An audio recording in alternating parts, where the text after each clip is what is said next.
Chapter 10, A Few Bits of Yogi Lore.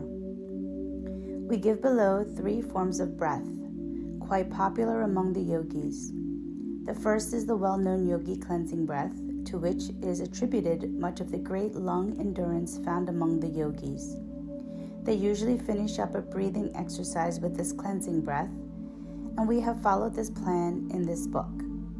We also give the yogi nerve vitalizing exercise, which has been handed down among them for ages, and which has never been improved on by Western teachers of physical culture, although some of them have, quote, borrowed it from teachers of yoga. We also give the yogi vocal breath, which accounts largely for the melodious, vibrant voices of the better class of the Oriental yogas. We feel that if this book contained nothing more than these 3 exercises, it would be invaluable to the Western student. Take these exercises as a gift from your Eastern brothers and put them into practice. The yogi cleansing breath.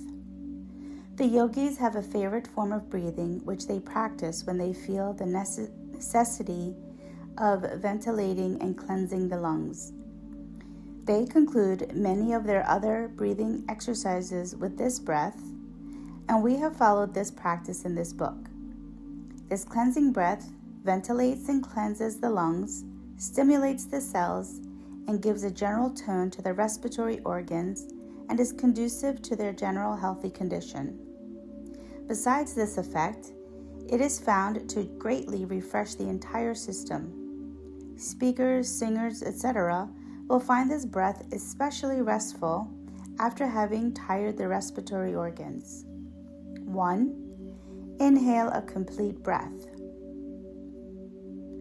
2. Retain the air a few seconds. 3. Pucker up the lips as if for a whistle, but do not swell out the cheeks. Then exhale a little air through the opening with considerable vigor. Then stop for a moment, retaining the air, and then exhale a little more air. Repeat until the air is completely exhaled. Remember that considerable vigor is to be used in exhaling the air through the opening in the lips. This breath will be found quite refreshing when one is tired and generally used up. A trial will convince the student of its merits. This exercise should be practiced until it can be performed naturally and easily, as it is used to finish up a number of other exercises given in this book, and it should be thoroughly understood. The yogi nerve vitalizing breath. This is an exercise well known to the yogis, who consider it one of the strongest nerve stimulants and vigorants known to man. Its purpose is to stimulate the nervous system, develop nerve force, energy, and vitality. This exercise brings a stimulating pressure to bear on important nerve centers, which in turn stimulate and energize the entire nervous system and send an increased flow of nerve force to all parts of the body. 1. Stand erect. 2. Inhale a complete breath and retain same. 3. Extend the arms straight in front of you, letting them be somewhat limp and relaxed, with only sufficient nerve force to hold them out. 4.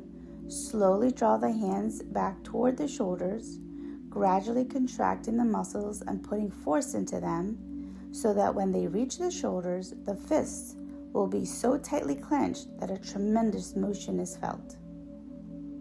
5. Then, keeping the muscles tense, push the fist slowly out and then draw them back rapidly with tense several times. 6. Exhale vigorously through the mouth. 7. Practice the cleansing breath. The efficacy of this exercise depends greatly upon the speed of the drawing back of the fists and the tension of the muscles, and of course upon the full lungs. This exercise must be tried to be appreciated. It is without equal as a bracer as our Western friends put it. The Yogi vocal breath. The yogis have a form of breathing to develop the voice.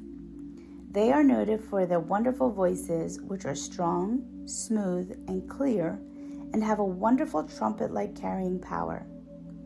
They have practiced this particular form of breathing exercise, which has resulted in rendering their voices soft, beautiful, and flexible, imparting to it that indescribable, peculiar floating quality combined with great power. The exercise given below will in time impart the above-mentioned qualities, or the yogi voice, to the student who practices it faithfully. It is to be understood, of course, that this form of breath is to be used only as an occasional exercise and not as a regular form of breathing. 1. Inhale a complete breath very slowly but steadily through the nostrils, taking as much time as possible in the inhalation. 2. Retain for a few seconds. 3. Expel the air vigorously in one great breath through the wide opened mouth. 4. Rest the lungs by the cleansing breath.